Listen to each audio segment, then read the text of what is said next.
This is Jody Sidlauskas, RIT Associate Archivist.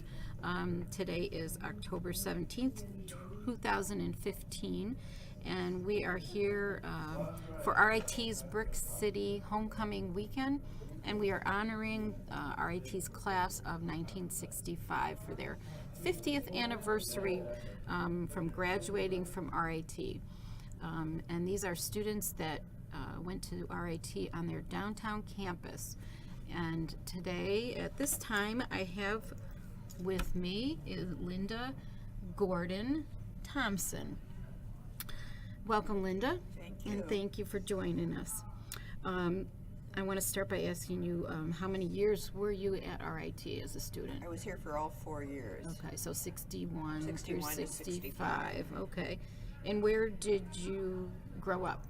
I grew up primarily Los Angeles, California in my early years, and in my high school years were here in Rochester, New York. In Rochester, okay. So you knew about RIT if you lived in this community. Yes.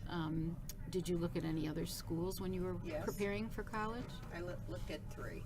And I looked at NYU, I looked at Syracuse, and I looked at RIT. And your major was? Business with a major in retail. Retailing. And that was why I chose those three schools, because they were the three in the country. There must have been more, but three that I was aware of in the Northeast that offered a bachelor's degree in retailing, and with an a business degree with an emphasis in retailing. Mm-hmm. And that's what I wanted. And so RIT was known for having very us. strongly known.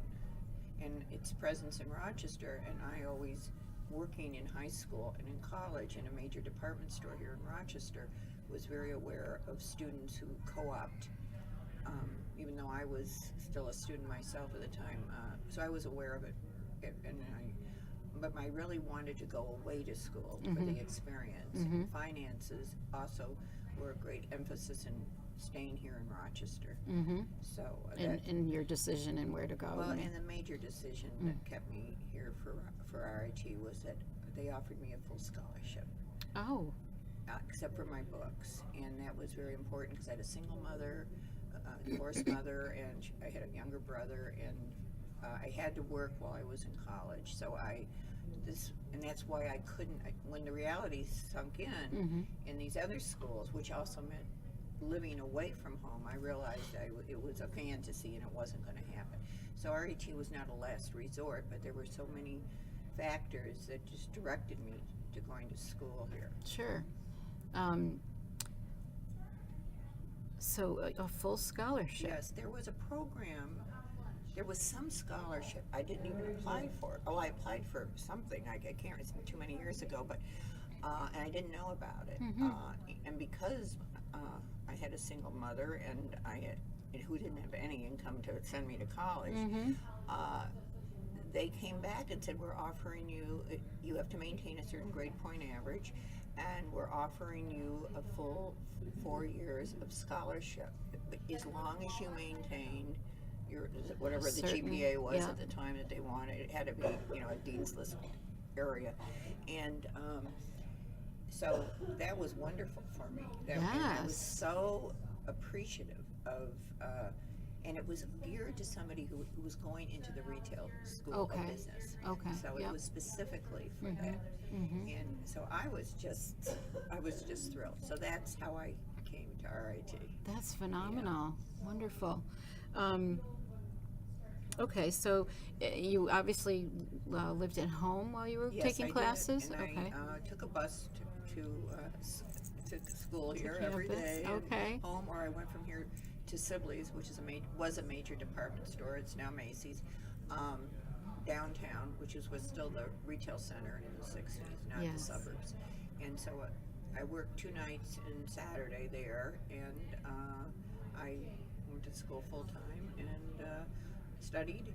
And I also, you'll get to that, I see on your thing, I joined a sorority here as well. Okay.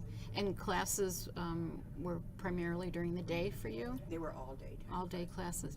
And do you remember which buildings you were the first year or so, we were primarily on what I called the major campus. I can't remember the building names, but they were in the hub of RIT, you know, not no outbuildings at Right. that point. Those. I think the second year is when the School of Business and Retail, and I remember biology, we moved over to 50 West Main. Okay. And Yes. which was a wonderful situation in the sense of we were still together as a group, which made our school of retail and business very kind of close because we had air-conditioned rooms and modern. This building must have been renovated inside. Oh, Where, yes. Let's face it, RIT was old and typical. Yes, those of an were older old school. buildings. Yeah. So I didn't.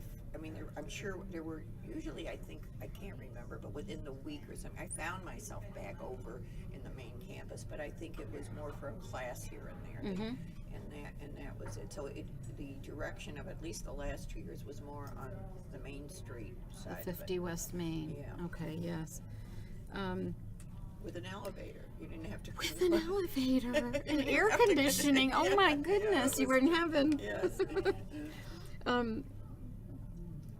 So do you remember? Well, because you weren't a traditional student in that sense, as far as you I guess I you was, sort of in a were, because sense. you were a full-time day student. Absolutely, and It's- I joined a sorority because of that, because Okay. I wanted the college experience, and I felt that if I got on a bus in the morning, came to RIT and studied, and I also had a boyfriend in my life who was going to the University of Rochester, Oh, yeah. and he was a local person. Mm-hmm. Between my social life, my working life, and my studying, I knew I would wind up leaving RIT and never really knowing anybody but maybe who I had coffee with at the Rathskeller or something. Sure. And so for that reason, at the time, fraternities and sororities were very popular. Mm-hmm. Today, I don't know if it's something that would interest me, but then it was right, and that was my purpose of joining a sorority, because I felt this way I would interact in some other things. I would go to Kate Gleason Hall, which was the dormitory at the time, and where they had meetings, and I could meet up with other girls from out of town, and I did. I wound up feeling part of the campus. Sure. And perhaps that's why I was definitely a full 4-year matriculated. They gave you after 2 years an associate degree, but that was not the reason I came to RIT. I definitely wanted a 4-year degree. Master programs were then just beginning to become important unless you were a professional lawyer or a doctor or something. Yes. Yes. Unlike today, where it's just a necessity of your education. Right. And I think it's in '65 RIT only had They didn't have a master's program. maybe one master's I don't think program there in definitely fine wasn't. arts. Yeah, I it think. was definitely, and this whole school was geared more to printing, photography. The school, the American Craftsman, the retail school was very popular, and the business end of it.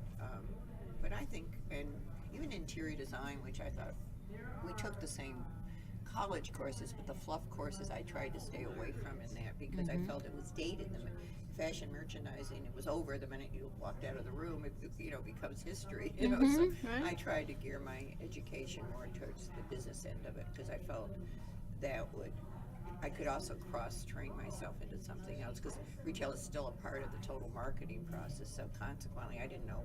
I assumed I was going back to a department store. That was my interest, but I wanted to be smart enough to have at least a true business background, not a fashion history. And Right. I had to take a few of those courses, but it wasn't where my emphasis was. You were a smart young lady. Well, I don't know, but I mean, you were thinking, it wasn't like you were going to college and, I'm just going to get married and, Well, that was interestingly enough that you say that. I graduated high school in '61, and I guess we're all kind of a product of the '50s. That group. Now, I thought in 5 years I'd be married and I wouldn't have to work anymore. I was not career driven at all, which is very interesting. I was survival driven. Let's put it that way. There was no question that I would go to college because I went to a great high school in Rochester, and everybody went on to college. Which high school? Well, it's a city school now. It's Monroe. I went to Brighton and then Monroe. And Monroe was, they were almost they were intermingled even in sororities and fraternities and everything, and a very, very high rate of college entrance. So money was not the thing. There was no question. I was going to college. I don't know how I was going to get there, but I was going, and that's why I applied to colleges when I got out of high Do you think your mother emphasized that for you, or was that She more coming emphasized from you? knowledge. She emphasized knowledge in my peer group, of course. As I said, I was just surrounded by that. Yeah. Oh yeah, it was supported at home, but my mother never said to me, because she knew she didn't have the money, so I don't. But she always knew that I studied and I tried to get good marks. I wasn't not a valedictorian type. I liked to play a little bit too. Yeah. So. But I mean, believe me, everybody in my family went to college, so there was, including my father, who was the first person in his generation that went and graduated college. So, I guess it just sort of is in the blood. Yeah. Yes, absolutely. Where are we here? Oh, did you have? You must have had co-ops for this program. Yes, and that was important to me. But now I can't remember. I don't think we were paid for co-ops in those days. So it was just changing your education, not really having a little, pittance for something that you were working at.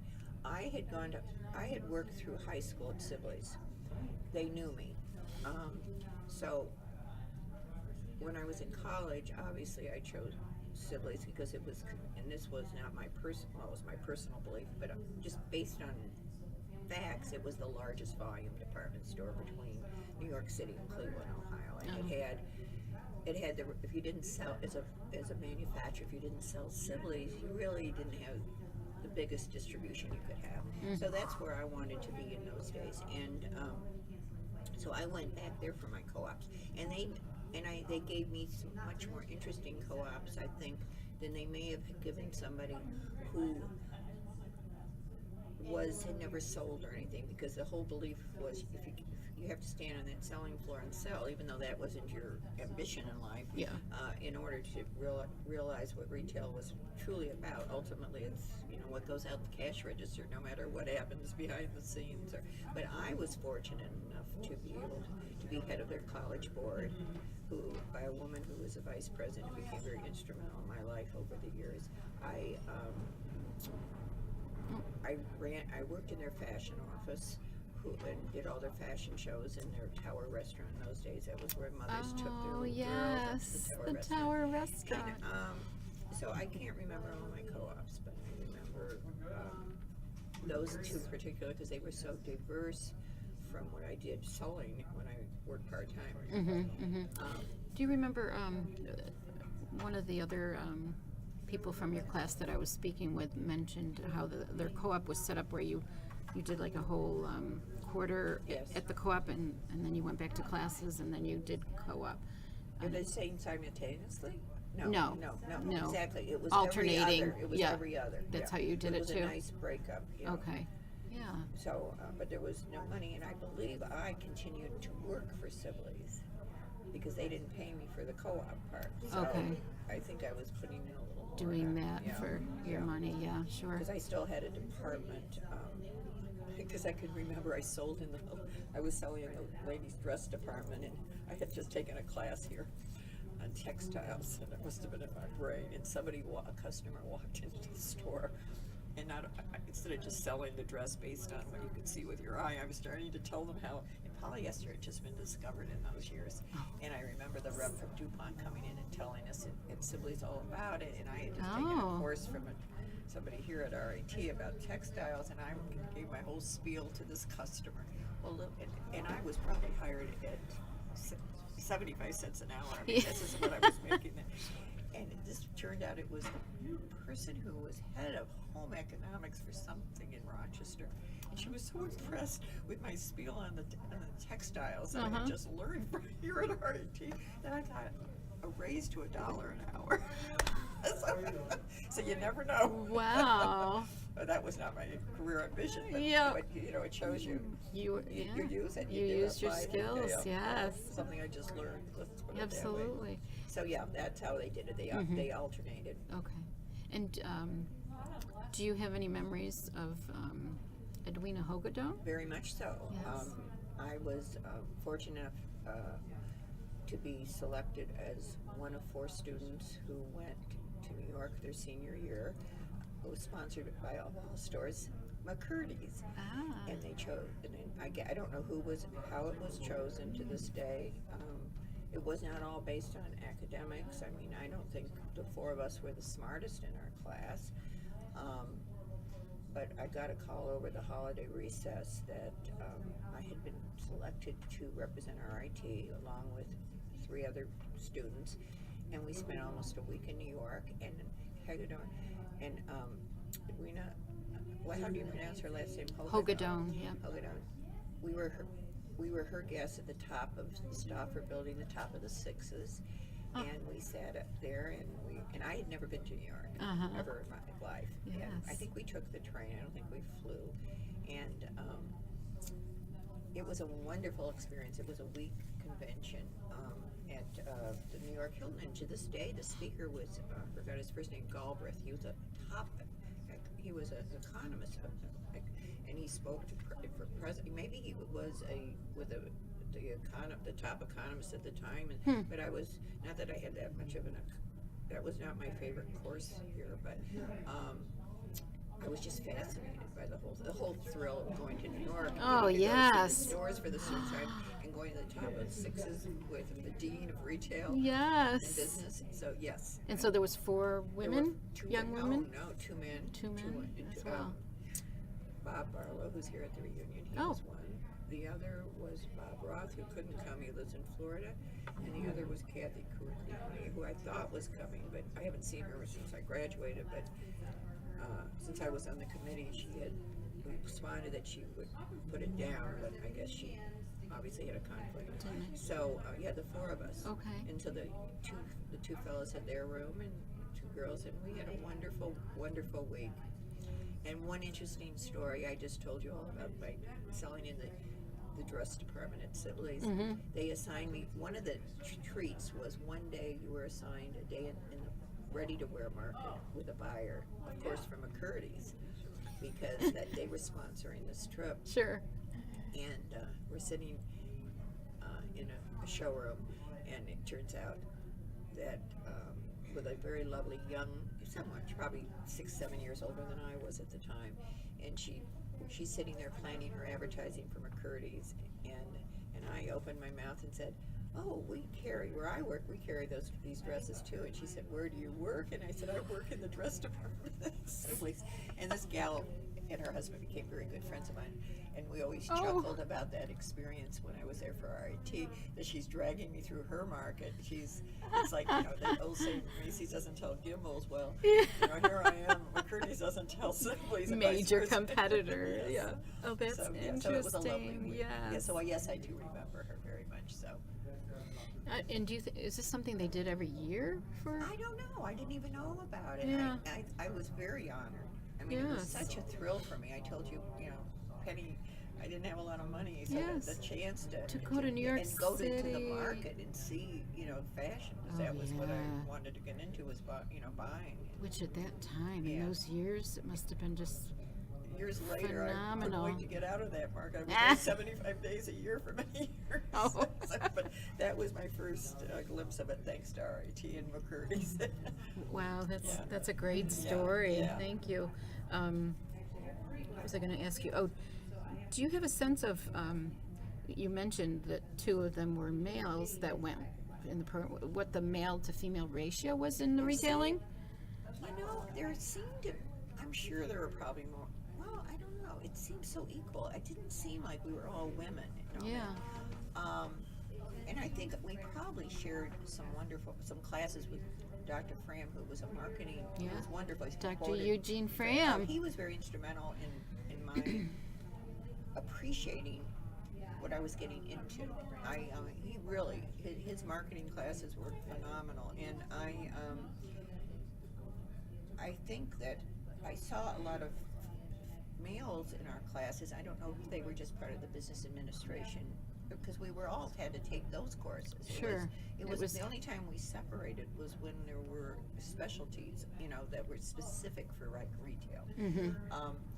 So I never found there were. I don't know what the statistics were, to be honest with you, because I had a boyfriend, and so that wasn't my interest. No. I wasn't looking for a boyfriend at that point, and I think I never felt overwhelmed. There probably were more women in the fashion merchandising end of it, but overall, I might have been even. I don't know. Yeah. Well, that's great. We have some wonderful photographs from retailing Yeah. in the archives. Yeah. Just treasure that.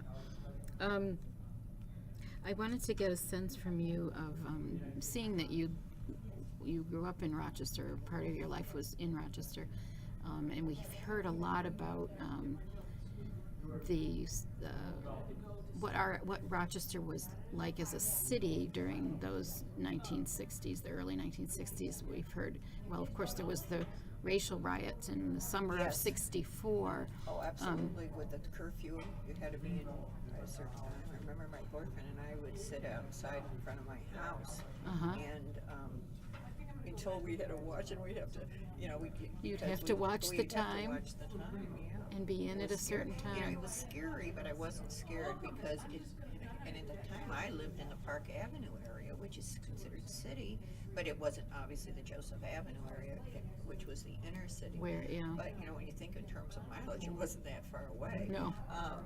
But, I remember that very clearly. I remember the assassination of President Kennedy was during my years here in school, and I had just gotten out of class at 50 West Main Street, and I'd come out, and my boyfriend had pulled up in his car, and it was a convertible, and I jumped in, and he said, "Shh, don't talk, listen to the news," and that's how we heard it. Really? Yeah, so, And that's just ingrained in you, I'm sure. And yet, I'm very conservative, straight-laced kind of gal, even traditional then, so,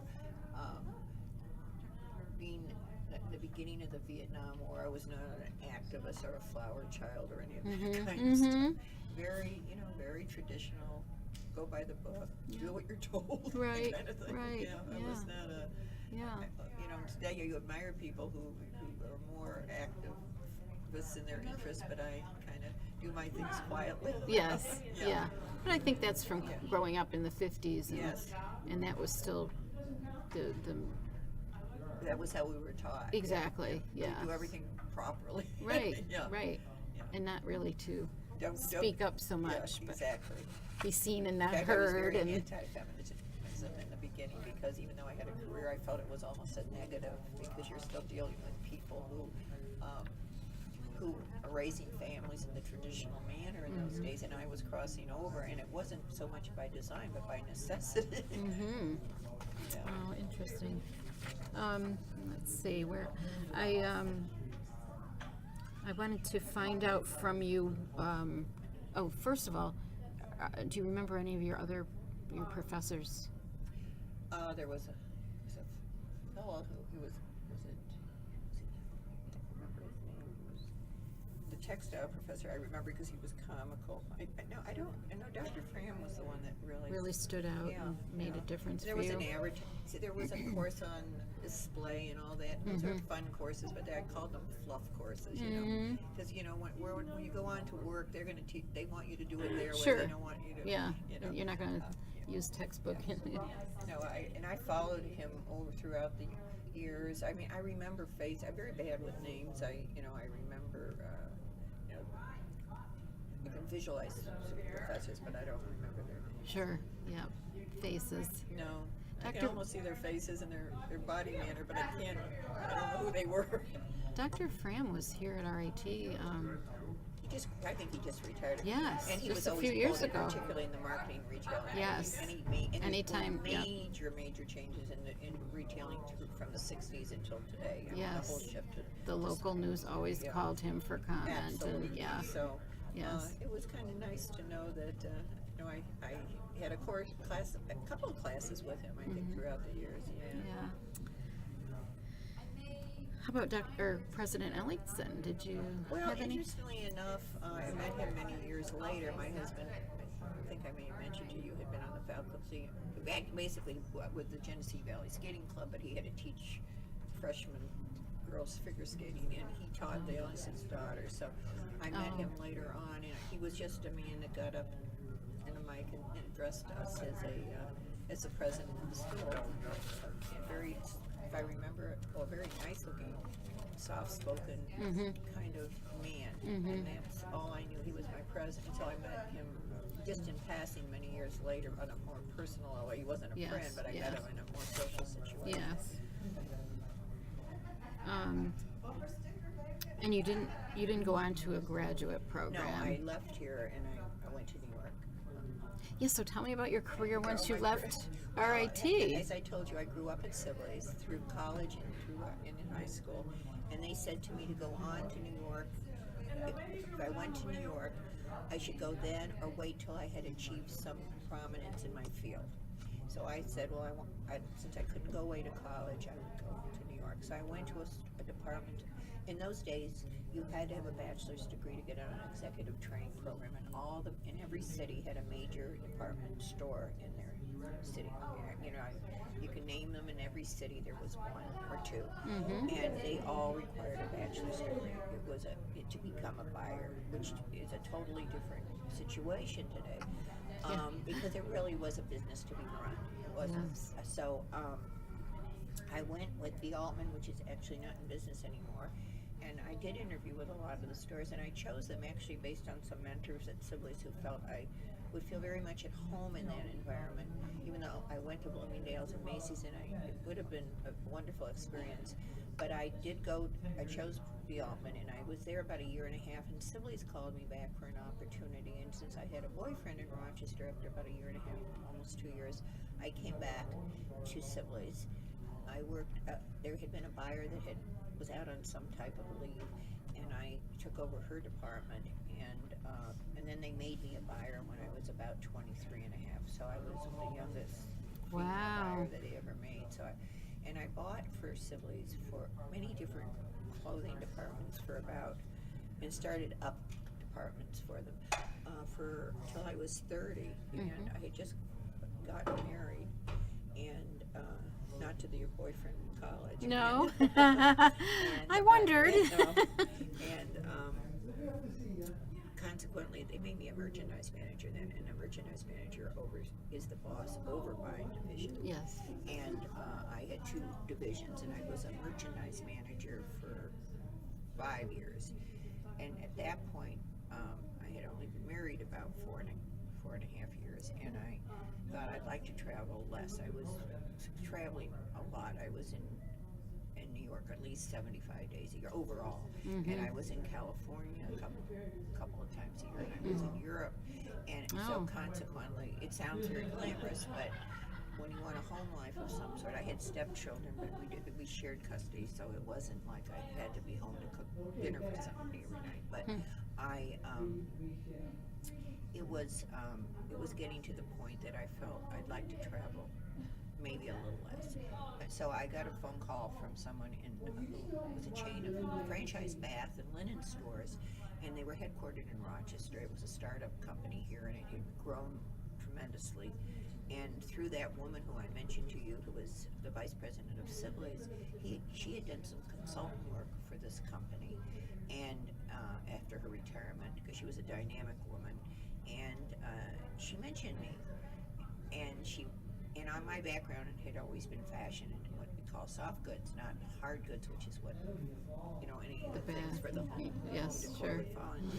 But it's still basic business, and it's still basic elements of fashion, no matter how you apply it. So consequently, I went and I interviewed with the president of this company, and I decided to go with him, and it was located in Rochester as their vice president of merchandising. And what was the name of that company? It was called Bath-Teak International, and they had bath Bath-Teak.